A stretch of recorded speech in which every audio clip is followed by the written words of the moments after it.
Por supuesto, vamos a darle la bienvenida a nuestro economista, Martín Picato, con nosotros aquí en esta programación. Buen día, Martín, ¿cómo estás? ¿Cómo andás, Kelly? ¿Todo bien? Te me estás volviendo una obsesión, Kenny. ¿Por qué?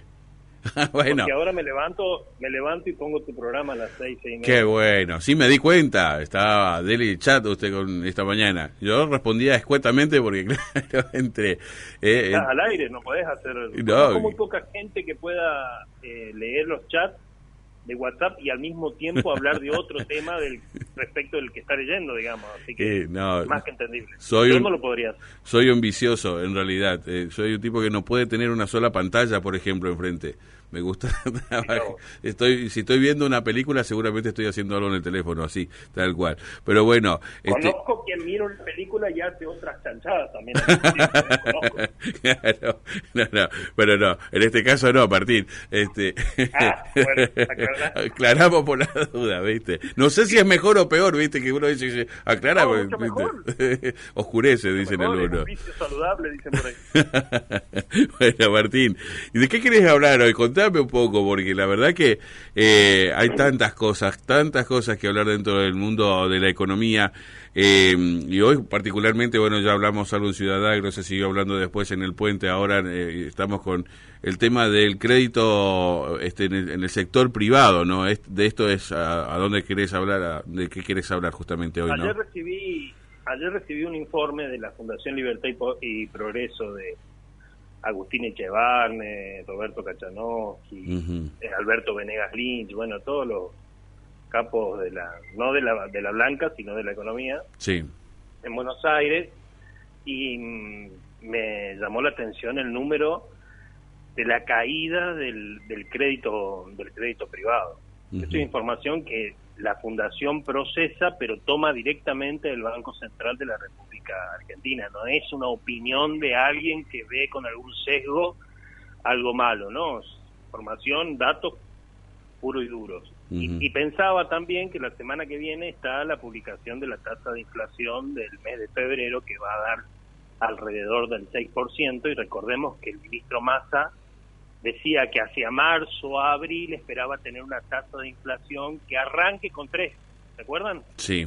Que arranque con 3. Bueno, es exactamente el doble. Yo cuando escuché en aquel tiempo, escuché al ministro Massa decir que esperaba una tasa de inflación del 3, que arranque con 3, 3.9, 4, llegando a 4, pero no por encima del 4, dije, miré los números, dije, no, y empecé a consultar a mí, acá, o este tipo se volvió loco, o van a mentir con los datos del INDEC, van a volver a intervenir al INDEC y van a empezar a dibujar el número, porque era imposible que diera una tasa de inflación en 3 meses de 3 o 4 cuando venís con una inercia que está siempre por encima del 5,5 o 6%, ¿no? Y la pregunta que uno se hace... mentir, básicamente. Claro, pero la pregunta que uno se hace, Martín, en estos casos, es ¿para qué mentir? Digamos, en ese sentido, porque hablando francamente, digamos, si vos haciendo los estudios sacás la cuenta enseguida que las cosas no son así, él que está allá arriba, me parece que debe tener mucho más claro todo el campo de juego. Bueno, y acá hay esta pregunta que vos haces es muy buena, porque me da el pie para explicar cómo se formó la inflación que estamos viviendo ahora. La inflación se reintrodujo en este país. Hay que hacer un poco de historia, porque la inflación es el síntoma de una enfermedad que se gestó durante mucho tiempo en la economía argentina. Vos no tenés cáncer cuando te diagnostican el cáncer, vos lo tenés al cáncer desde antes, te diste cuenta cuando te lo diagnosticaron. La inflación es lo mismo, la economía no está enferma ahora, está enferma desde hace mucho tiempo, y empezó allá por el 2002 con la salida parcial de la convertibilidad, pero se agudizó a partir del 2010-2011, después de la muerte de Néstor Kirchner, un ratito antes, en verdad, con la salida de Roberto Labaña del Ministerio de Economía. Entonces, haciendo un poco de memoria y haciendo un poco de historia, claro, yo me doy cuenta.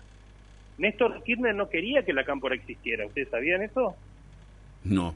Néstor Kirchner, contado por la misma gente de ellos, ¿no? Néstor Kirchner, en una cena en Olivos, con Máximo Kirchner y lo que eran sus amigos de la joda en ese tiempo, que estaban con ganas de hacer política, estaba Larroque, Recalde, Otavi, Otavi, que fue el segundo de la Cámpora, recuerden, Otavi fue diputado provincial, novio de una modelo, que terminó expulsado de la política por sus adicciones. Sí.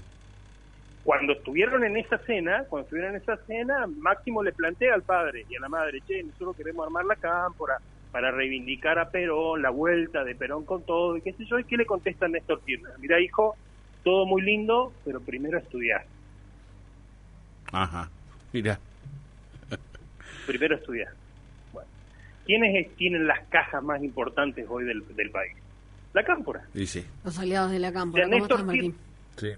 ¿Cómo, Noelia? No te escuché, perdón. No, primero saludarte, que no te saludé. Digo, los aliados de la Cámpora son los que tienen las cajas más importantes. Claro, le han entregado la administración fáctica, no las decisiones de política, sino la administración fáctica, quienes toman las decisiones, la gente de la Cámpora. Néstor Kirchner estaba en contra de la Cámpora. No quería saber nada con la Cámpora. Primero quería que se reciban, que estudien, que aprendan, y después iba a ver con el tiempo, ¿no? Eso fue 2008, 2009, cuando Cristina ya era presidente. Néstor, le cuento esta anécdota que la contó el propio presidente Duhalde en todos los medios de comunicación. Yo la conocía de antes, pero él la contó públicamente. En un viaje a Santa Cruz, cuando el presidente Duhalde estaba negociando entregarle el bastón presidencial a Néstor Kirchner porque no querían que Menem fuera presidente de nuevo, estaban reunidos en la casa de Néstor y empezaron a sentir ruidos de destrozos dentro de la casa. Y gritos exasperados, destrozos, gritos. Y el presidente Duhalde le pregunta a Néstor, le dice, Néstor, ¿qué pasa? No, ¿sabés qué pasa? Que a Cristina le diagnosticaron, y esto no es joda, le diagnosticaron bipolaridad, entonces por ahí está bien y por ahí está mal. Cristina, hace un año, poco menos de un año, dijo, a mí me juzgan porque yo tengo un carácter fuerte y porque se me cambia creen que yo decido por las hormonas, lo dijo en una, no sé si no fue en la entrega del título honoris causa acá en Resistencia con la UNCAUS, no sé si no fue ahí. Bueno, Néstor la elige. ¿Por qué el presidente Duhalde decide desde el primer día ir en contra de la candidatura de Cristina Kirchner como presidente?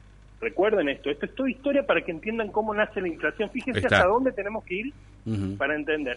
¿Por qué el presidente Duhalde desde el primer día se niega a que ya era presidente Néstor Kirchner, ¿no? A mí me gusta hablar a los expresidentes, tratarlos como corresponde. Son presidentes, mandato cumplido, pero no puedo estar diciendo presidente mandato cumplido Duhalde, presidente mandato cumplido Néstor Kirchner. El presidente Duhalde, allá por el 2006, públicamente dice, sin decir el problema de salud de Cristina, públicamente dice, no estoy de acuerdo, no me parece bien que estén tratando de poner de presidente a alguien que no tiene experiencia ejecutiva, que ha sido una gran legisladora, pero bueno, toda esta historia, ¿no? Ajá, okay. Néstor la pone de presidente a Cristina, pero recuerden que Néstor, cuando asume Cristina, a los 2 días alquila un departamento, que después nos enteramos que eran de ellos, en Puerto Madero. Para el que no conoce Buenos Aires, Casa Rosada y Puerto Madero los dividen 300 metros. Ya. Una vía, ¿sí? Bueno, claro, Néstor no pensó que se iba a morir. Nadie piensa que se va a morir. Claro. Entonces la debacle de la economía argentina arranca efectivamente hacia fines del 2010, principio del 2011, cuando Néstor ya no está vivo, y cuando Cristina le da la entrada directa, porque se queda sin poder político, porque el poder político era de Néstor Kirchner, se queda sin poder político, sin poder territorial, le da entrada directa y le da vida a la Cámpora. Fíjense lo que tengo que explicar para entender la debacle inflacionaria, ¿no? Ahí está. ¿A cuánto tiempo tenemos que remitirnos? Y 10 años atrás. Sí, Entonces, fácil. Fíjense lo que está pasando en este momento. La tasa de inflación efectivamente va a terminar si la semana que viene se confirma que el número está cercano al 6%, que según todos los sondeos va a ser del 6%, y la verdad que uno va al supermercado y se da cuenta que 6% parece poco. No, es poquísimo. Cuando efectivamente se produzca, se confirme, entonces nosotros ahí ya vamos a estar en condiciones técnicas, los economistas, de afirmar que la tasa de inflación en el año difícilmente baje del 105, 110%.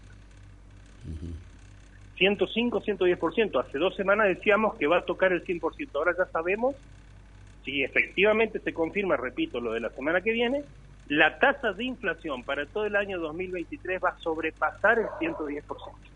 Ya. Sí. No, ¿Eso qué no. significa para el ciudadano? Hoy te escuchaba a la mañana y escuchaba el reportaje que le hiciste recordame el cargo que tenía el señor Quitilipi, que parece que es veterinario. Ajá. También. Sí, el presidente de la sociedad rural, Juan Carlos Conci. Fíjate lo que decía Juan Carlos Ponzi hoy, que está en los libros de texto, ¿no? Y esto es consecuencia directa de haberle entregado la economía a gente que no tiene ni idea de lo que hace, ¿no? Que es la cámpora. Que además utilizaron, entre paréntesis, la hermana Peloni hace 3 años le dijo a Luis Novarecio que la cámpora era el brazo del narcotráfico en la Argentina, porque lo asociaba directamente a Otavio. O sea, recuerden eso, ¿no? Sí, y Aníbal sí. Fernández estaba muy atado a la cámpora en ese momento porque él quería ser gobernador. Por eso lo señalan a Aníbal Fernández como un narcotraficante. Cuando en verdad el narco está atrás. Detrás de él. Con la apertura indiscriminada. Otavio, adicto. Claro. Se cree que también tenía su kiosquito, porque él, vos fíjate cómo hace el narco esto entre paréntesis, no quiero hablar del narco, pero para que se entienda bien, cómo hace Otavio cuando era diputado para blanquear todo el dinero que ganaba. ¿Qué dijo públicamente? Que había ganado 4 o 5 veces la lotería. Ah, sí, lo recuerdo. Sí. ¿Recuerdan? Sí, bueno, sí. ¿qué hizo Pablo Escobar en su momento cuando recién se estaba anotando la cantidad de dinero que hacía? Él le compraba efectivamente los que habían ganado la lotería en Colombia, les compraba el billete y les pagaba exactamente lo que habían ganado. Bueno, es lo que hizo. Bueno. Está bien, pero Entonces, así blanqueaba la plata. ¿Cómo? Así podía blanquear la plata, si no la podía. Bueno, es lo que hizo Otavio. Pero como acá no hay instituciones, que es lo que charlamos siempre. De paso dimos una clase rápida de blanqueo de capitales, Martín. Exactamente, para los amigos de acá de la ciudad.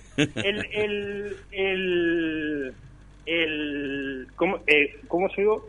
Bueno, cuando asume Cristina, recuerden, Martín Redrado se paró sobre las reservas, dijo acá no se toca, acá no se emite, acá no se hace nada, porque esto va a generar más inflación de la que ya tenemos. Termina Martín Redrado expulsado.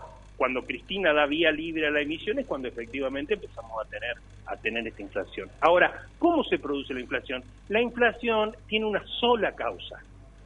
La única causa de la inflación es la emisión descontrolada de dinero, la emisión por encima de la capacidad productiva de la economía.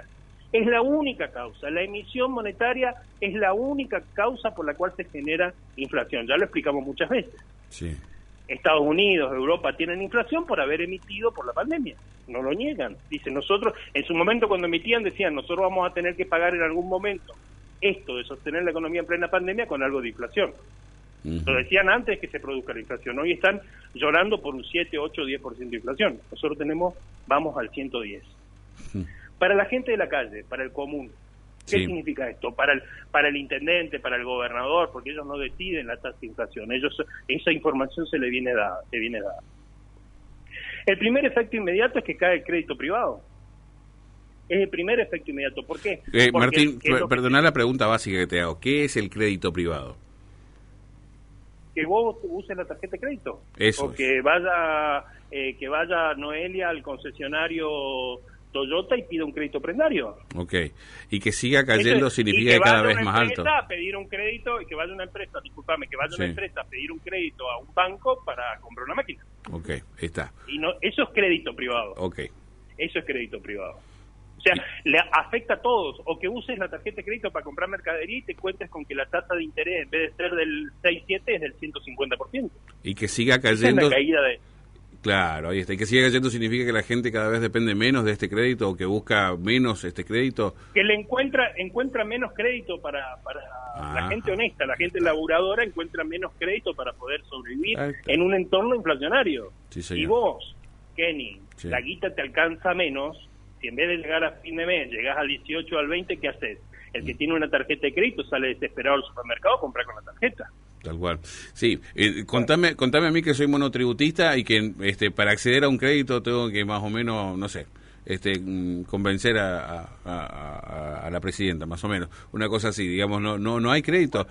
Si no tenés a alguien que te respalde con un recibo de sueldo, vas muerto. Exacto, pero adicionalmente, si te metes en esa, porque por necesidad a veces uno termina manoteando de cualquier lado, eso yo entiendo, vos tenés que comer, vos no podés dejar de comer. Y no podés ir al supermercado y decir, che, fíjenme un carrito. Vos al supermercado dices, no, acá pagá como tenés que pagar, ¿entiendes? Y no es culpa del supermercado tampoco. Claro. Entonces, el primer efecto inmediato para el consumidor, para el tipo de pie, es que no puede cambiar el auto, o si lo cambia tiene que pagar una tasa de interés enorme, no termina de pagarlo nunca. Él no puede comprar la moto, no puede comprar la bicicleta, no puede cambiar la heladera, le cuesta cambiar la cocina, le cuesta llenar el chaquito. Ya deja de usar el auto porque la nafta le cuesta más cara. Cuando vos tenés una tasa de inflación del 25%, la vas tirando, pero cuando vos tenés una tasa de inflación del 110, 120%, la cosa se pone muy cuesta arriba. Y se espiriliza. ¿Por qué se espiriliza? Porque en términos gubernamentales, por ejemplo, al intendente le va a costar cada vez más terminar las obras, coima mediante, ¿no? Claro. A la UNCAUS le va a costar cada vez más pagar la factura. Fíjate lo que está pasando en la UNCAUS. El vicerrector de la UNCAUS salió con bombos y platillos a sacarse fotos y a hacer notas por todos lados. Estaba contento porque le habían habilitado un presupuesto de 3.000 millones de pesos. Bueno, la plata no está llegando. No llega. Bueno, y ahora todo esto, ¿no? Esta caída. Déjame esto último para que la gente entienda. Esto último y después las preguntas que quieran. Pero a mí me interesa que la gente comprenda la necesidad, remarco, la necesidad de entregarle el poder el 10 de diciembre a alguien que tenga la capacidad de solucionar estos problemas de fondo, porque esto, aunque parezca que no nos afecta, que Cristina le haya dado el poder a gente que no está capacitada, porque recordemos, hace un año o hace un año y medio cuando fueron las elecciones intermedias, la pelea entre Alberto y Cristina por haber perdido las elecciones intermedias era porque Alberto no quería seguir financiando gasto público y Cristina le decía, aumentar los planes, aumentar la plata, emití. ¿Se recuerdan lo que fue eso? No, porque hay plata que está guardada, decía Cristina, no puede ser que nosotros tenemos la capacidad de emitir, entonces emitamos para seguir dándole liquidez al mercado para que siga funcionando, la gente esté mejor. Cuando vos emitís por encima de la capacidad productiva de la economía, vas a tener inflación. Llega un momento que esa inflación se vuelve un problema endémico. Entonces la UNCAUS, por ejemplo, no tiene los recursos suficientes hoy, que los tenía hace un año, porque, claro, al ver Massa, a través el Ministerio de Educación promete 3.000 millones para la UNCAUS, pero Massa dice, no paguen, porque no tengo los recursos. Si yo tengo que pasarle guita, estoy tirando un ejemplo de la ciudad de Salteña para que se entienda, pero la Universidad Nacional de Rosario, la UNE, están todas en la misma. Si yo tengo que pasar la guita que prometieron que iban a darle a la UNCAUS y lo hago emitiendo, genero más inflación. El reperfilamiento de la deuda que se está por confirmar hoy en pesos. ¿Recuerdan cuando decían, no, endeudarse pesos no era un problema? ¿Se acuerdan? Claro. No, el problema era Macri Gato que nos endeudó en dólares. Hoy el problema es la deuda en pesos que tenemos, que es 4 veces la deuda en dólares. O 5 veces la deuda en dólares. Bueno, Massa quiere anunciar que no va a pagar la deuda en dólares, que va a haber un pateo hacia adelante. Un acto de absoluta responsabilidad del ministro Massa. Porque si paga la deuda que tiene que pagar en junio, tira dinero al mercado de vuelta y vos en vez de tener una inflación del 120, tenés una inflación del 400%. ¿Qué fue esto hace 2 días o 3 que estuvo sentado con los presidentes de los bancos canjeando bonos de esta semana? Es eso, Intentando. Él quería canjear 6 billones, o sea, 6.000 millones de pesos, y terminó negociando 3.000 millones de pesos. Para el 2024, una cosa así, ¿no? Para pagar ahora. Claro, pero con una posibilidad de 3.000 millones. Claro, pero con una posibilidad de volver a canjearlos después, no recuerdo. En el gobierno que viene. Claro, una cosa así. Claro, patear los pagos, en vez de hacerlo ahora, hacerlo a fines del 2024. Cosa de darle al nuevo gobierno una cantidad de meses suficiente como para que renegocie de vuelta la deuda. En pesos. O sea, Massa está queriendo hacer lo mismo que hizo el ministro de Economía los últimos 6 meses del gobierno de Macri, al reperfilar la deuda para que no tener que emitir, para no generar más inflación y para que el dólar no se vaya a la mierda. Por eso el dólar subió como subió ayer. Claro, pero un 7, un 10%. El tema va a ser allá en el 2024 cuando quieran recuperar los bonos. Ahí es donde la bomba explota, digamos. El tema es cómo llegamos nosotros a fin de año. ¿Cómo llegamos? En eso estoy pensando cuando hablas Sí. Cuando yo quiero terminar el razonamiento para que la gente entienda y para que ustedes entiendan. Uh-huh. A ustedes les van a ir subiendo el sueldo 10, 15, 20.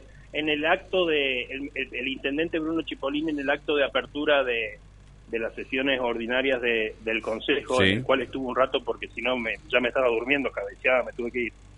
En ese acto, qué cosa aburrida, por Dios. En ese que dijo cosas muy interesantes, muy importantes, pero no me aburrí. En ese acto... No te gusta, no es lo tuyo los actos, sí. No, sí es lo mío, pero te está detallando actuarialmente 400 cunetas, 300 ladrillos, 25 cuadras de... Uy, hermano, 1 hora y media.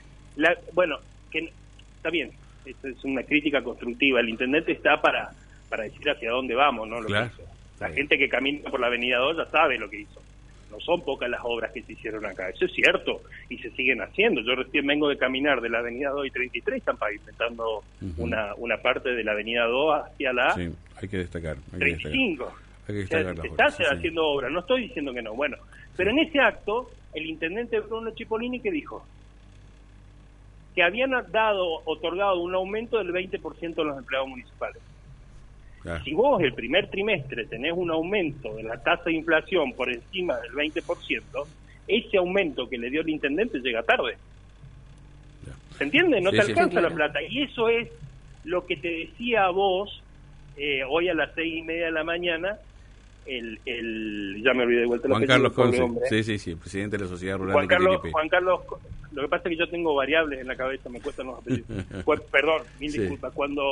Que te dijo él, yo tengo una veterinaria, a mí me entra más plata, que es lo que se le llama ilusión monetaria. A mí me entra más plata, que es lo que efectivamente le va a pasar a todos los intendentes y gobernadores del país. Les va a ingresar más guita, pero esa mayor cantidad de dinero que le ingrese va a alcanzar para menos. Eso se llama efecto Libera Tanzi. Está en todos los libros de macroeconomía del mundo y llegó a los libros de macroeconomía del mundo por la experiencia de hiperinflacionaria en la que el ministro Tanzi se dio cuenta, acá de Argentina, en la que el ministro Tanzi se dio cuenta que aunque aumentaba la recaudación, llegaba para pagar menos. Entonces, en a la ciudad, al intendente, a los concejales, a las UCAUS, les va a costar cada vez más pagar las facturas. Entonces va a haber un estrés y hasta es probable que se corte por un tiempo la cadena de pagos. ¿Se entiende? Sí. Entonces, colorario de esta historia, para que entiendan, muchachos, ya está dado, la enfermedad ya está, esto es cuestión de tiempo. Yo no creo como Milei que esto va a explotar por los aires, vamos a estar todos viviendo en Marte o nos vamos a morir, eso yo no lo creo, pero sí creo que vamos a vivir un estrés financiero y económico muy, pero muy importante de acá a fin de año. Entonces, elijamos bien, prestemos atención a quién vamos a votar, porque el presidente que asuma el 10 de diciembre del 2023 necesita tener, Kenny, mucho poder. Necesita tener mayoría en las cámaras. El gobernador del Chaco necesita tener mucho poder, y el poder lo tienen las cámaras. Bueno, esta en el Chaco es unicameral, pero hay otras provincias que son bicamerales las cámaras, provinciales, ¿no? De Cámara de Diputados y de Senadores. Necesita tener mucho poder. Entonces, tratemos de elegir bien, no al que te prometa el paraíso y después te termine regalando el infierno, como Cristina Kirchner. Elijamos a alguien que efectivamente pueda tener el poder de fondo para dar vuelta a esta ecuación. Porque esto se arregla muy fácil, Kenny. Lo que hicieron Gerardo, yo me estoy agitando, qué manera de hablar. Lo que hicieron Gerardo Cipollini, Juan Carlos Polini en la Cámara de Diputados la semana pasada, es otro acto de responsabilidad enorme, aunque la gente diga que está mal y lo putee, qué sé yo. No aprobar una moratoria, no intentar aprobar una moratoria que implicaba mayor emisión monetaria para generar mayor déficit y más inflación, está bien. Era lo que había que hacer. Entonces, en diciembre hay que elegir a alguien que esté dispuesto a pegarle una patada en el culo a Beliboni, a Grabois, y acomodar las cuentas de toda la provincia y de las distintas ciudades, ¿no? Y tratar de cambiar la cultura. Bueno. Hay que intentar cambiar la cultura, porque fíjense, estamos padeciendo todos, absolutamente todos, las malas decisiones de Cristina Fernández de Kirchner. Esto es pura y exclusiva responsabilidad de Cristina Fernández de Kirchner. En esto tengo que decir, yo no estoy de acuerdo con el gobierno de Alberto Fernández, yo creo que va a quedar como el peor, hasta este presidente va a ser el peor presidente de la historia de la Argentina. Pero recordemos también, y con esto termino, miércoles que me agite. Respirá, Martín. Espera, que me voy a... Tráigame un pulmotor, y eso que no fumo, imagínate si fumara, estaría muerto para alegría de muchos. El presidente Macri le entrega al gobierno a Alberto Fernández con 25% de inflación, Cristina le entrega al gobierno al presidente Macri con 25% de inflación. El presidente Macri entrega al gobierno a Alberto Fernández con el doble de la tasa. 54, poco más del doble, 54% de inflación, 4 años después. Ahora, Alberto Fernández le va a entregar el gobierno al próximo presidente con exactamente el doble de lo que él recibió, entre el 110 y el 120%. Entonces hay un problema cultural, hay un problema moral, hay un problema ético de fondo. Si no hay una conciencia social de que esto tiene que cambiar de fondo, nosotros nos vamos a pegar la piña, ahí sí nos vamos a pegar la piña, porque si no lo hacemos nosotros, lo va a hacer el mercado, y cuando lo haga el mercado a la corrección, cuando lo haga el mercado tenemos una hiperinflación.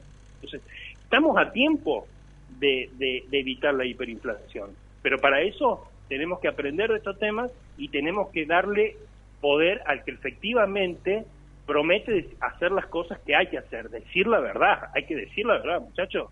Nosotros asumimos el 10 de diciembre del 2023 y tenemos que devaluar. Al que te dice, no vamos a devaluar porque nosotros vamos a buscar el mecanismo, tenemos 150 fundaciones y con estas 150 fundaciones estamos armando un plan de gobierno para que nadie sufra, te miente. Al cáncer se lo extirpa abriendo y quitando el tumor, ¿eh? No hay otra forma. Y la inflación es eso. Bueno, Martín, gracias. Como siempre, la semana que viene esperamos el otro contacto.